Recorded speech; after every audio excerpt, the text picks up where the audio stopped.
Perkenalkan, nama saya Eni, saya mahasiswa IKIP Budi Utama Malang, prodi Sejarah dan Sosiologi angkatan 2019. Nah, video saya kali ini saya akan menyampaikan beberapa materi. Yang pertama itu sosiologi pembangunan, teori modernisasi, teori dependensi atau ketergantungan, teori dualisme dan inklusi. Nah, di video saya kali ini yang pertama itu saya akan menjelaskan sosiologi pembangunan, karena sosiologi pembangunan ini terdapat ruang lingkup sosiologi pembangunan. Nah, pertama kita ke materi sosiologi pembangunan. Nah, hakikat pembangunan sosiologi pembangunan ini sebagai pengalaman Pancasila dan Undang-Undang Dasar Negara Republik Indonesia tahun 1945. Di mana sosiologi ini adalah pembangunan manusia Indonesia, di mana pengertian pembangunan sosiologi ini adalah pembangunan manusia Indonesia seutuhnya dan pembangunan masyarakat Indonesia seutuhnya. Sosiologi pembangunan ini juga memiliki modal terbesar, di mana modal terbesar sosiologi pembangunan ini adalah yang pertama itu masyarakat atau penduduk. Nah, setelah itu kita slide ke pengertian ruang lingkup sosiologi pembangunan.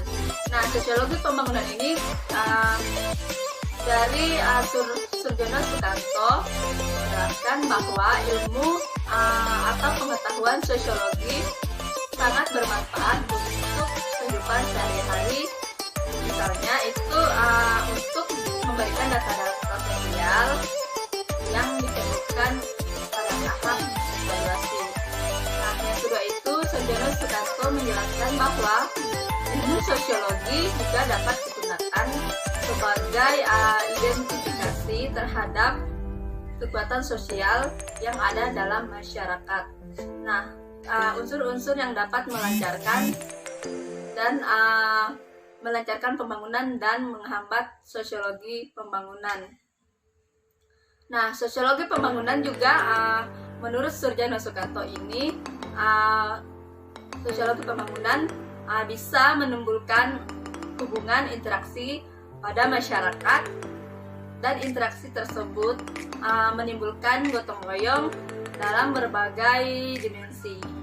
Nah, selain dari ruang lingkup pembangunan, Surjono Sukanto memiliki tahap pertama, yaitu manfaat dari sosiologi pembangunan itu ada 3 tahap. Yang pertama itu tahap perencanaan, pelaksanaan, dan evaluasi. Nah, selain manfaat dari sosiologi pembangunan ini, secara teoritis pembangunan juga dapat dijelaskan dalam 2 paradigma. Yang pertama itu teori modernisasi, yang kedua teori imperialisme. Nah, secara teoritis juga pembangunan dapat dijelaskan dalam 2 paradigma. Yang pertama itu teori modernisasi dan teori imperialisme. Nah, teori modernisasi ini mengutamakan aspek ekonomi dan sosiologi. Menurut Rostow, bahwa dalam teori ekonominya ini menyatakan pembangunan lebih ditekankan pada tahap pertumbuhan ekonomi. Nah, teori modernisasi ini juga merupakan sebuah pendekatan dalam mempelajari pembangunan di negara berkembang.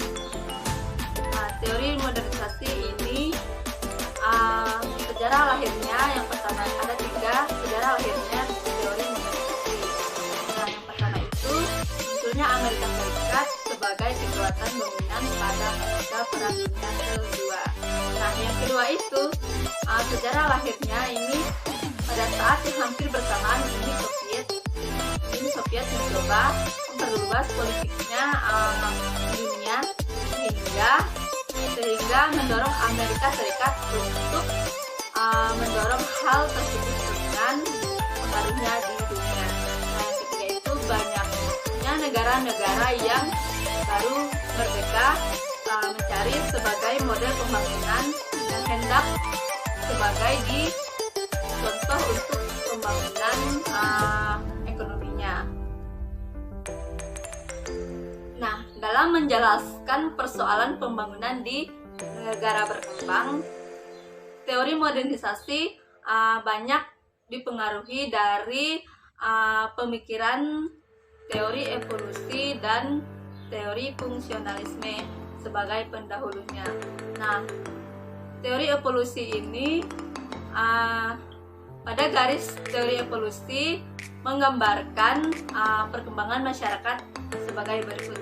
Nah, kita lihat dari teori evolusi bahwa teori evolusi ini menganggap perubahan sosial merupakan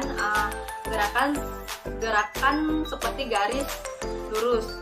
Masyarakat berkembang dari masyarakat primitif menuju masyarakat maju.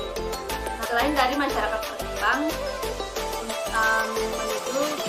menuju masyarakat maju, teori evolusi juga sehingga masyarakat untuk masa depan dunia sudah dapat diramal, yaitu melewati masa yang relatif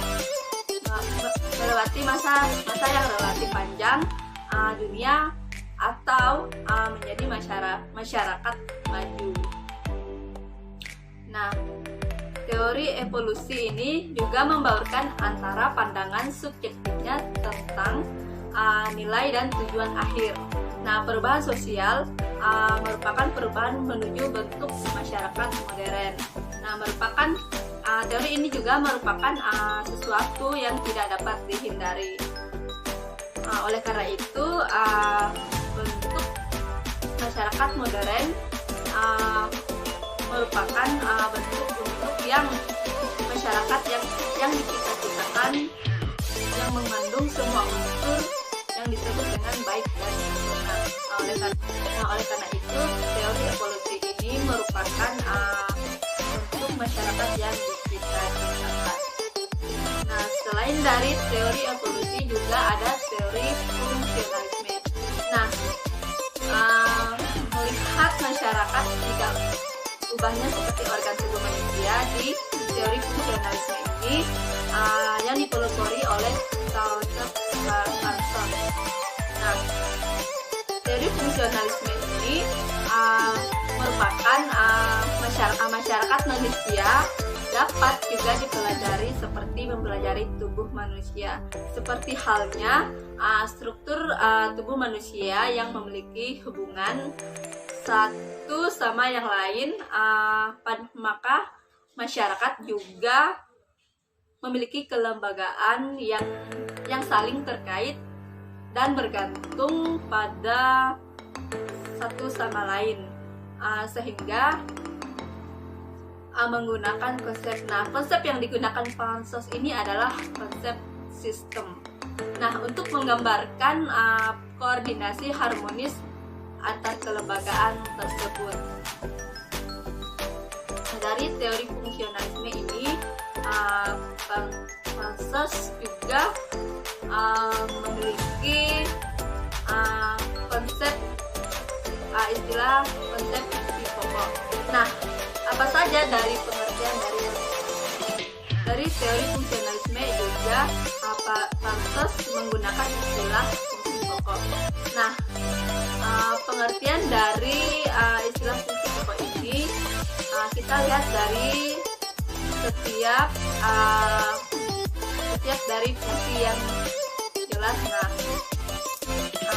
penjelasannya dari fungsi pokok ini adalah karena setiap bagian dari tubuh manusia ini memiliki fungsi yang jelas dan khas atau spesifik. Nah, maka fungsi pokok ini atau dari tubuh manusia, maka demikian pula halnya dengan setiap bentuk kelembagaan dalam masyarakat. Nah, itulah yang diistilahkan dalam istilah fungsi pokok dari person menggunakan. Nah, yang ketiga itu dari fungsionalisme juga ada istilah analogi tubuh manusia ini juga yang melahirkan konsep. Nah, konsep yang digunakan ini adalah keseimbangan dinamis stasioner. Nah, jika ada salah satu bagian tubuh manusia berubah, maka bagian lain akan mengikutinya. Nah, itulah konsep dari keseimbangan dinamis stasioner. Nah, beberapa dari teori modernisasi itu kita lihat dari teori modernisasi ini dibagi menjadi dua bagian dan secara periode. Nah, yang pertama itu teori modernisasi klasik dan kajian baru. Nah, kita lihat dari ciri-ciri umum teori modernisasi. Nah, yang pertama itu teori ini didasarkan pada dikotomi antara apa yang disebut modern dan tradisional. Nah, modern ini merupakan simbol dari kemajuan pemikiran yang rasional, cara kerja yang efisien, dan seterusnya.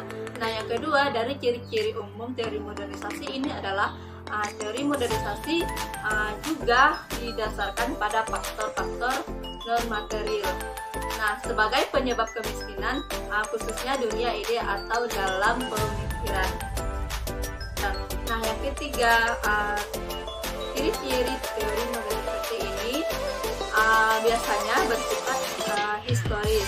Nah, hukum-hukumnya sering dianggap berlaku secara universal dan dapat diberlakukan tanpa memperhatikan faktor ataupun faktor tempat.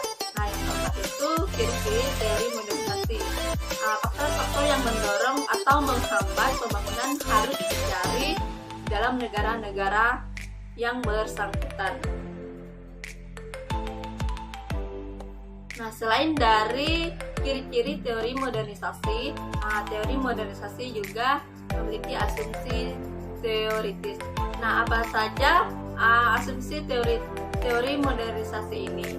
Nah, di sini ada 6 asumsi teoritis teori modernisasi. Yang pertama itu modernisasi merupakan proses bertahap. Yang kedua itu modernisasi juga dapat dikatakan sebagai proses homogenisasi. Nah, yang ketiga itu modernisasi kadang mewujud dalam bentuk lahirnya sebagai proses Eropanisasi atau Amerikanisasi, atau yang lebih dikenal dengan istilah bahwa modernisasi sama dengan barat. Nah, yang keempat itu modernisasi juga dapat dilihat sebagai proses yang tidak bergerak mundur. Kelima, asumsi teoritis dalam modernisasi merupakan perubahan progresif. Nah, yang terakhir itu asumsi teoritis dari modernisasi itu adalah modernisasi memerlukan waktu panjang, evolusioner dan revolusioner. Nah, selain dari asumsi teoritis teori modernisasi, dalam teori modernisasi juga terdapat dua kelompok negara. Nah, negara yang memproduksi hasil pertanian dan negara yang memproduksi barang industri. Nah, negara-negara yang memproduksi hasil pertanian itu adalah negara miskin. Dan yang memproduksi barang industri ini adalah negara kaya. Menghadapi kenyataan di atas, ada dua kelompok teori. Yang pertama itu teori-teori yang menjelaskan bahwa kemiskinan itu terutama disebabkan oleh faktor-faktor internal atau faktor-faktor yang terdapat di dalam negeri yang bersangkutan. Teori-teori yang termasuk di dalam kelompok ini disebut teori modernisasi. Nah, yang kedua itu teori-teori yang lebih menjelaskan mempersoalkan faktor-faktor eksternal sebagai penyebab terjadinya kemiskinan di negara-negara negara-negara. Nah, kemiskinan terutama dilihat sebagai akibat dari bekerjanya kekuatan-kekuatan luar yang menyebabkan negara yang bersangkutan gagal melakukan pembangunan. Nah, teori ini disebut sebagai teori struktural. Beberapa teori modernisasi klasik. Nah, teori modernisasi klasik ini masalah keterbelakangan adalah masalah kekurangan modal. Kalau ada modal dan modal itu diinvestasikan, hasilnya adalah pembangunan ekonomi. Nah, teori Domar yang berprinsip tabungan dan investasi menjadi masalah utama pembangunan. Nah, dari teori Domar ini slide di teori Max Weber.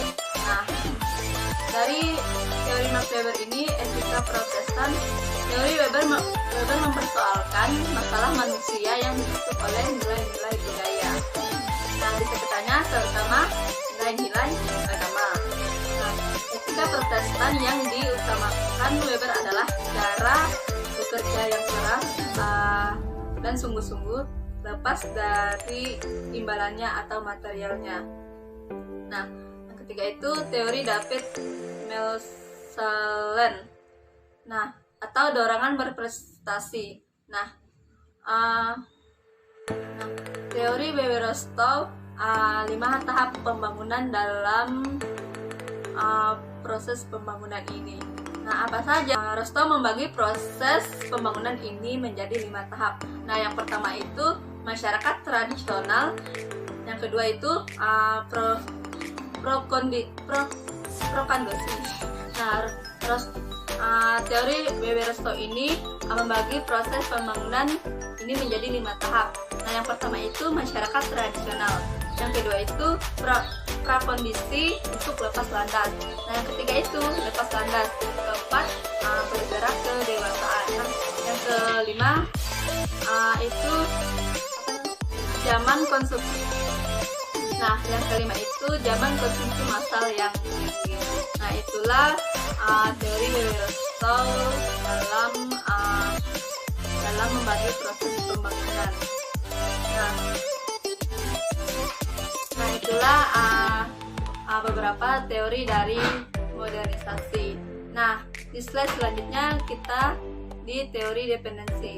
Nah, teori dependensi ini atau teori ketergantungan jika dipandang melalui bingkai ide politik alternatif merupakan suatu konsep yang digunakan oleh para ilmuwan politik dalam menganalisis kemajuan dan pembangunan. Nah, ini merupakan suatu konsep yang digunakan oleh para ilmuwan politik dalam menganalisis kemajuan dan pembangunan serta perbandingannya negara-negara di dunia ketiga atau negara berkembang. Selain dari teori modernisasi, di slide selanjutnya kita ke teori dependensi atau ketergantungan. Nah, teori dependensi atau teori ketergantungan ini jika dipandang melalui ide politik alternatif, teori dependensi adalah merupakan suatu konsep yang digunakan oleh para ilmuwan politik dalam menganalisis kemajuan dan pembangunan serta perbandingan negara-negara dunia ketiga atau negara berkembang seperti Asia, Afrika, dan Amerika Latin. Nah, dependensi ini artian yang cukup sempit dapat dikatakan sebagai ketergantungan negara ketiga atau negara berkembang baik secara ekonomi maupun yang lain terhadap negara yang mereka anut. Negara-negara tersebut secara tidak langsung kepada negara-negara berkembang, negara-negara yang lebih maju dalam konteks ekonomi. Nah, sebagai upaya guna pembangunan perekonomiannya, mereka yang rasa di terbelakang atau belum cukup mandiri. Setelah dari penjelasan teori dependensi, ada ada konteks lahirnya teori dependensi. Nah, teori dependensi ini lahir sebagai tanggapan atas gagalnya program kebal Komisi Ekonomi PBB untuk Amerika Latin atau ECLA, United Nations Economic Commission for America Latin. Ini pada awal tahun 1960-an. Nah, kan hal itu teori dependensi merupakan hubungan antara negara barat dengan negara dunia ketiga. Nah, sebagai hubungan yang dipaksakan, eksploitatif, dan ketergantungan, teori ini menitik beratkan pada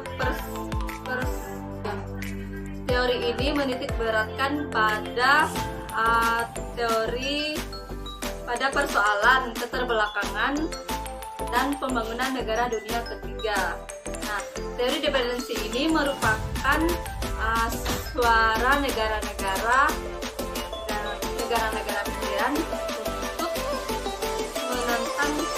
menentang hegemoni ekonomi, politik, budaya, dan intelektual.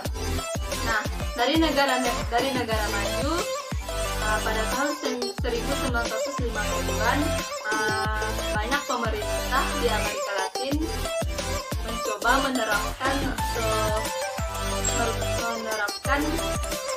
strategi pembangunan.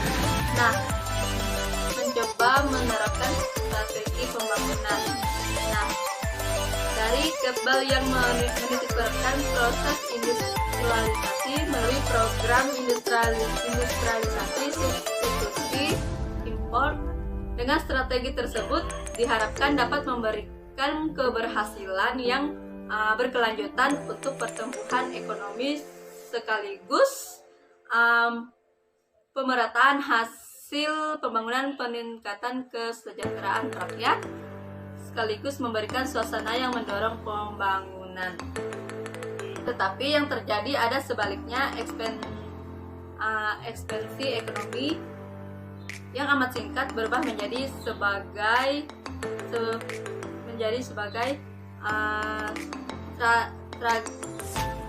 stagnasi ekonomi itu pada tahun awal 1960-an.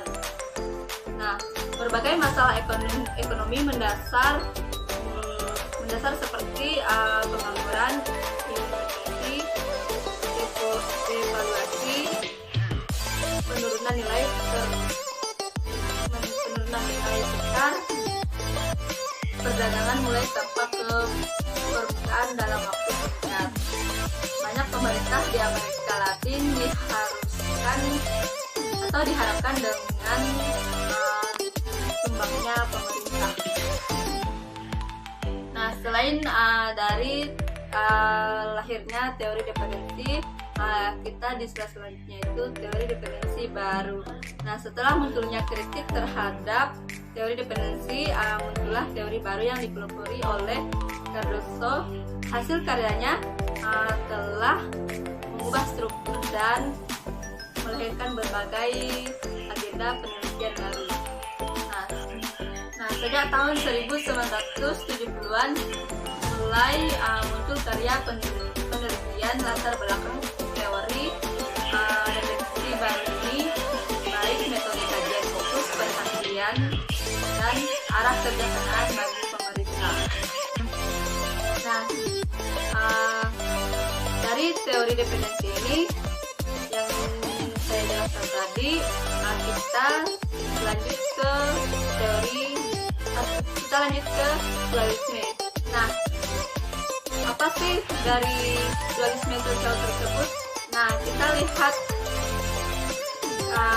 lihat dari konsep tentang dualisme ini secara rinci dan tulis. Referensi yang saya gunakan itu adalah dualisme sosial. Nah, dualisme sosial ini adalah bentroknya sistem sosial yang diimpor dengan sistem sosial asli dengan jenisnya yang berbeda. Nah, yang kedua itu dualisme bentuk yang paling sering diketemukan dari dualisme sosial adalah di mana sistem kapitalisme barat yang melakukan investasi yang dilakukan. Nah, bentuk yang paling diketemukan dari dualisme sosial adalah di mana sistem kapitalisme barat yang melakukan penetrasi ke dalam masyarakat agraris per kapitalis. Nah, sistem liberal itu pada tahun 1870 dan sampai 1900. Nah, selain yang diminati dalam pertanian, inklusi pertanian, ada juga penerbangan tanam paksa maupun sistem setelah itu menyebabkan banyaknya lahan pertanian. Nah, yang digunakan untuk menanam tanaman ekspor dan menyerap tenaga kerja, itu artinya lahan pertanian sangat sempit. Nah, lahan pertanian ini sangat sempit karena tidak bertambahnya lahan tanam pada yang digunakan untuk menanam tanaman ekspor dan menyerap tenaga kerja. Nah, artinya lahan pertanian semakin sempit. Tidak bertambahnya lahan padi ini. Nah, diperarah dengan laju pertumbuhan penduduk yang pesat. Nah, selain dari dualisme sosial ini, dualisme finansial lebih banyak menyoroti masalah lembaga keuangan di negara berkembang. Analisa mengenai pasar yang melahirkan adanya dualisme finansial. Nah, pengertian itu dapat dijelaskan dalam dua golongan. Nah, yaitu adanya pasar yang memiliki organisasi yang seumpama organik minimarket.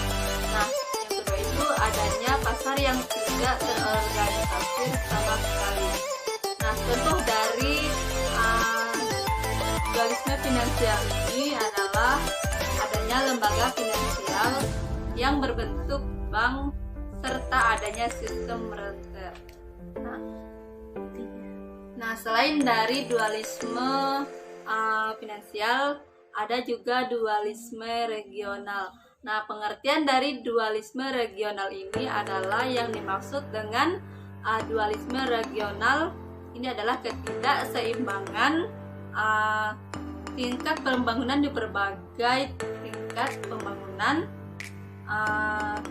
dalam berbagai daerah, pembangunan di berbagai daerah satu negara akibat dari ketidakseimbangan dalam pembangunan.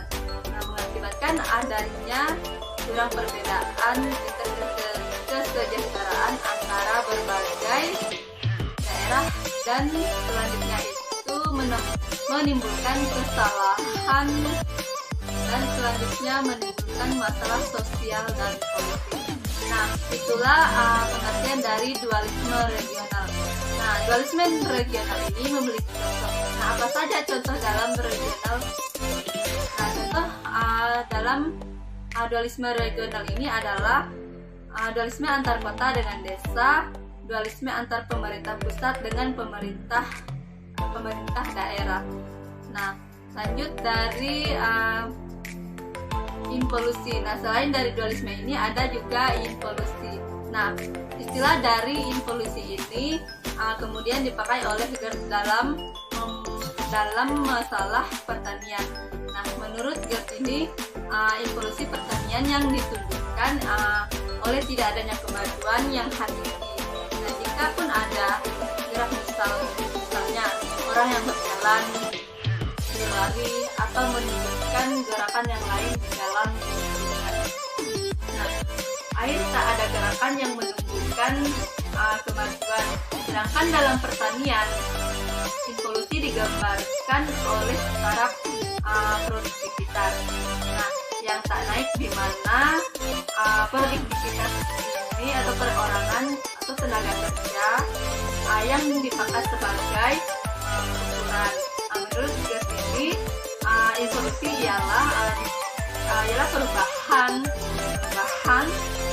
yang hampir tidak terjadi perkembangan karena berbagai maksudnya kenaikan jumlah produksi atau produksi mengikuti deret ukur jumlah penduduk tanpa dibarengi. Nah, penambahan lahan garapan sehingga mereka kemudian terpaksa membagi lahan pertanian sama rata dan sama rasa. Nah, itulah pengertian involusi menurut Gelf.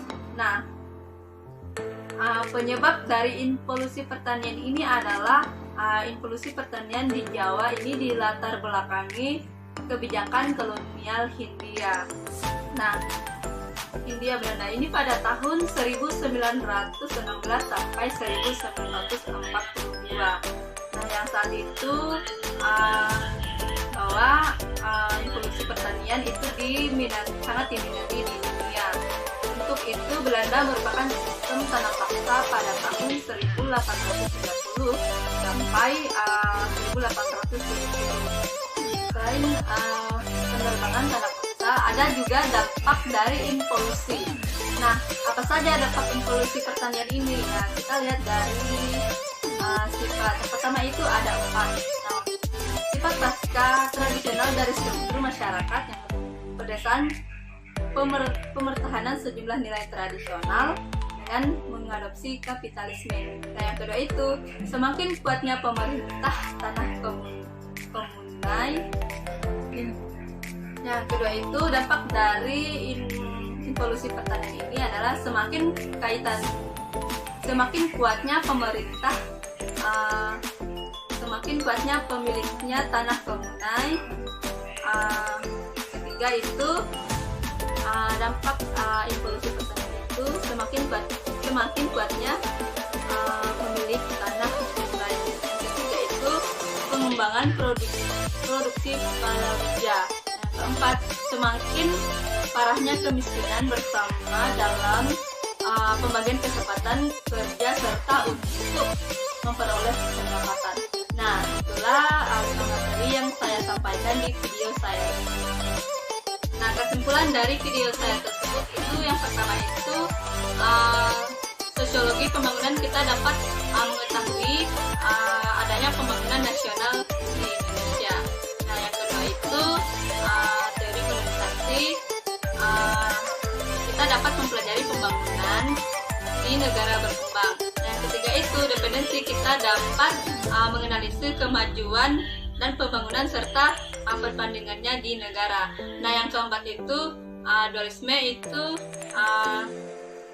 kita dapat mempelajari adanya sistem sosial asli. Nah, yang kelima itu involusi.